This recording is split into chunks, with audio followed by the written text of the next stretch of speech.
Klasiko 2026, tinggal menghitung hari, Persija bakal menjamu Persib di stadion milik Borneo FC Samarinda di Segiri. Wah, kalau bisa dibilang ini partai menarik banget. Karena apa? Ya, ini partai Klasiko ini benar-benar melibatkan 3 tim calon kuat juara BRI Super League musim ini.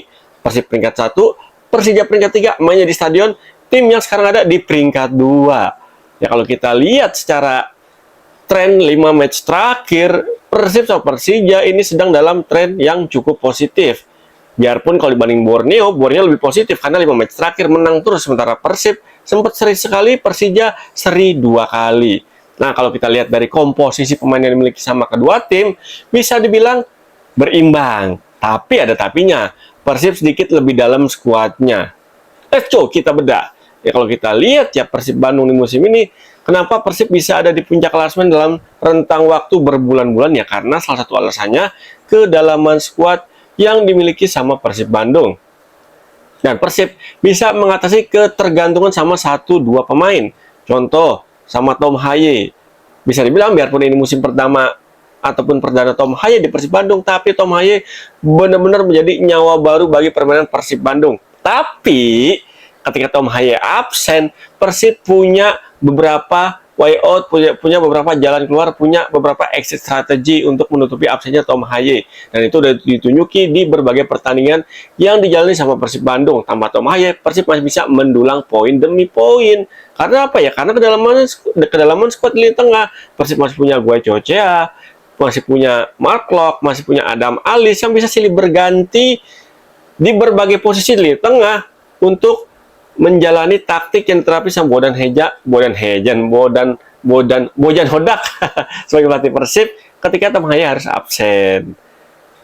Di alasan lainnya ya Persib Bandung selain skuadnya dalam, Bojan Hodak menurut gue benar-benar jenius ya, brilian. Karena apa? Karena ya bisa dibilang skuad Persib musim ini mayoritas baru, kebanyakan baru. Tapi Bojan Hodak nggak butuh waktu lama untuk meracik, untuk merapikan, untuk memadukan para pemain ataupun skuadnya yang dimiliki sama Persib Bandung di musim ini. Kita tahu dong Persib kehilangan mesin golnya David da Silva yang hengkang ke kompetitornya Leeds United, tapi Persib merekrut striker-striker yang menurut gua ya brilian, cocok dengan skema permainan Bojan Hodak, Andrew Jung, Ramon Tangki, Kastel ya bisa dibilang biarpun nggak tajam-tajam banget, tapi gol-gol dari para pemain Persib ini benar-benar hadir di saat yang sangat-sangat dibutuhkan. Ramon Tangki di beberapa match terakhir, gol-golnya ini membantu Persib meraih kemenangan.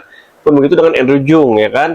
Ya menurut gue langkah-langkah konkret yang udah diterapin sama Persib Bandung. Lini pertahanan pun Persib punya pemain-pemain yang tipikalnya versatile, bisa main di nggak di satu posisi doang. Contoh Eleno Reinders bisa main di posisi back kiri, full back kiri, wing back kiri, bisa taruh di kanan juga. Terus juga Putros juga begitu, bisa main sebagai posisi full back, wing back, ataupun kadang bisa ditaruh di tengah tuh sebagai DMF ya kan. Pun begitu dengan Federico Barba, bisa ditaruh di CB, sometimes kalau dibutuhin dia bisa main di posisi sebagai fullback yang bisa inverted tuh ketika dibutuhkan sama Bojan Hodak untuk membongkar lini pertahanan lawan. Dan Barba berkali-kali bisa menjadi penyelamat Persib nih untuk mendulang 3 poin lewat gol-golnya di menit-menit krusial. Dan Barba pun selain piawai dalam bertahan, suka bikin gol, dan Barba juga beberapa kali momen bikin umpan-umpan kunci yang berujung gol bagi Persib Bandung. Nah, ini menurut gue yang menjadi modal bagi Persib Bandung untuk menghadapi Persija nanti dalam meraih 3 poin. Biarpun Persija skuad yang musim ini juga nggak kalah menterengnya ya kan. Tapi ada tapinya, Persija masih belum punya racikan taktik yang pas yang jitu ketika Alano absen. Karena beberapa kali Alano absen ini Persija permainannya agak kurang menurut gue ya, agak kurang greget dan sempat kehilangan beberapa poin tuh ketika Alano harus absen. Karena kita tahu dong Alano ini di musim ini benar-benar menjadi mesin permainan dari Persija Jakarta.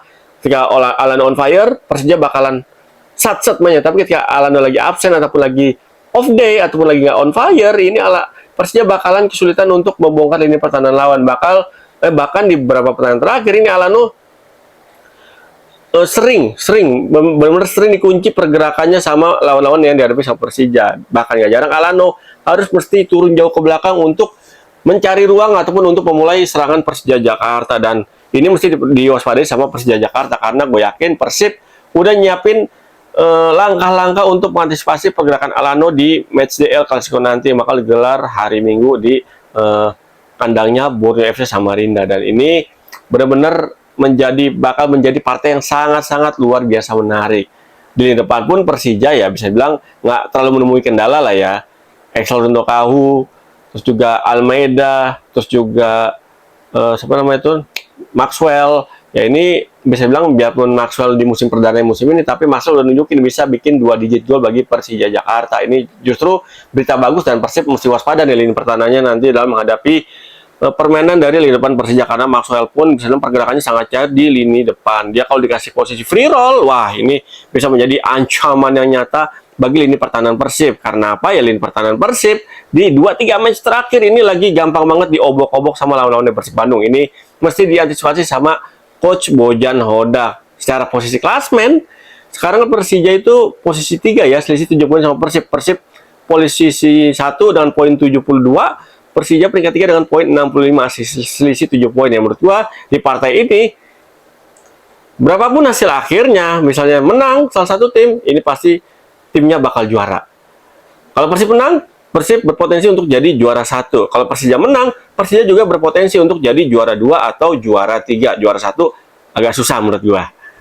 Nah, gimana menurut kalian nih? Menurut teman-teman sekalian, menurut The Jackmania, menurut Boboto, siapa yang bakal menang di pertandingan tadi? Yang penting, apapun nanti hasil akhirnya, apapun nanti kondisi permainannya, tetap dukung tim kesayangan Anda dengan penuh sportivitas.